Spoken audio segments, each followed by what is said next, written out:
Judith chose a waterway rather closer to home, the River Thames, and cruised through the eastern reaches of what are, after the Broads, Britain's second most popular holiday boating waters. The Thames is liquid history. A truly royal river, it's crowned by some of England's noblest buildings. But it also works for its living. It links travel-poster villages whose cottages are a haystack of thatch or a chessboard of blackened beams. It brushes past cosy inns where you pub crawl by boat, and it fills bustling locks which handle an incredible 100,000 holidaymakers each year. There are nearly 1,000 hire craft on the Thames and 10 times as many private vessels, and on summer weekends the river can look like rush hour at Piccadilly Circus. At least there's no problem about choosing your boat. There's something afloat for everyone, from a 2-berth cruiser to something like this, a Noah's Ark, which sleeps up to 8 people. It's a complete floating flat with all modern comforts, including the kitchen sink. The cabins are all on one level, making it suitable for elderly or even handicapped people. A cruiser is easier to handle than a car, and some boatyards may send a pilot along for the first lock. This gives you everything you need to know about the boat, and I'll also be telling you in first hand what you'll need to know as well. A week's hire of this 8-berth cruiser starts at £179, rising to £369 in peak season. VAT and fuel are not included, but life jackets, essential for boating holidays, are supplied free. The most popular stretch of the Thames is the 124 miles between Lechlade and Teddington Lock. There are 44 locks on the way, but they're all operated by lock keepers. Your first lock is the gateway to a series of riverside towns and villages, each with its own special character. In elegant Henley, there are no less than 300 historic buildings. The very first Oxford and Cambridge boat race ended at Henley Bridge in 1829. And the parish church tower dates back to the 1520s. Cookham's Norman church is a good 400 years older. In the gently curving High Street, the buildings cover 500 years, with a pub for each century. The Ferry Inn is immortalised in the painting Christ Preaching at Cookham Regatta, the unfinished masterpiece by Cookham's most famous son, Stanley Spencer. Spencer used local scenes and people in his paintings, and the chapel where he attended Sunday school is now a permanent gallery devoted to his work. The Chiltern beech woods, which Spencer loved to paint, sweep down to the water's edge at Streatley. If you detect an odd tang in the air, then blame Major Pat Rance's little hobby. He sells more than 150 different cheeses in his tiny village shop. The French, that's the second one. His cellar is a kind of Fort Knox of rare cheeses. They need delicate handling. Caerphilly must be treated carefully. And £60 cheddars have to be turned every week for 2 years.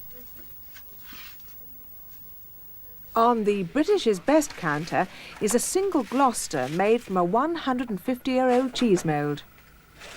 Well, Major Rance's ambition is to see British cheeses regarded as equal or indeed even superior to those of France. So, Major, I think I'll try a patriotic piece of cheddar, if I may, please. Well, you're quite right. It is the king of cheeses. Thank you. If I were on a desert island, this is what I'd want. That's very good. And that's the year of this coming Saturday.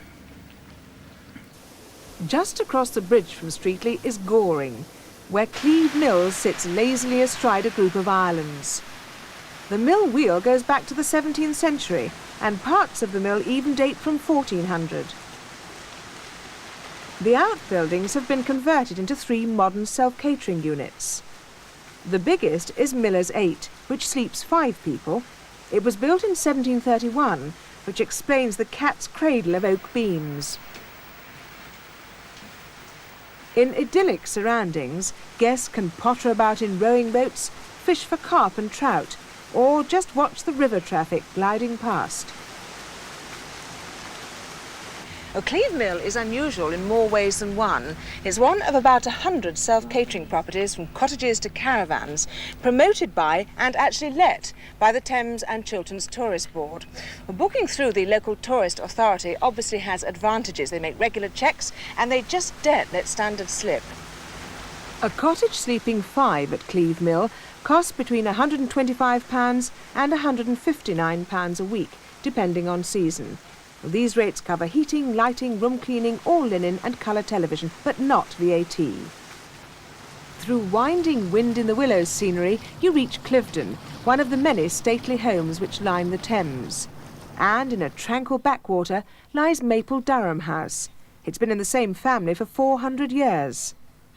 And so has the Watermill, the last working corn mill on the Thames. The corn is ground into whole wheat flour in the traditional way, put into neat paper bags and sold for your home-baked loaf. How much is it, Mr. Williams? 55 pence for 1.5 kilo bags. But there's another sort of loafing on the Thames. If captaining your own cruiser sounds far too energetic, then you can relax aboard a floating hotel and let the Riverside sights come to you. A Dutch cargo barge, the Actief, has been converted into a hotel boat. It sails between Windsor and Oxford with daily sightseeing excursions. There's room for 12 guests in cabins which wouldn't disgrace an ocean liner, and they pride themselves on their cuisine. Including VAT, a 6-day cruise on the Actief ranges from £425 to £504 a person, depending on season and type of cabin.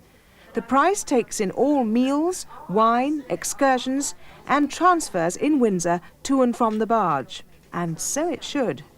Just to go back to cruising on the Thames, the boatyards tell us that the rates on their hire craft, which they have to pay to the Water Authority, have this year gone up by 70%.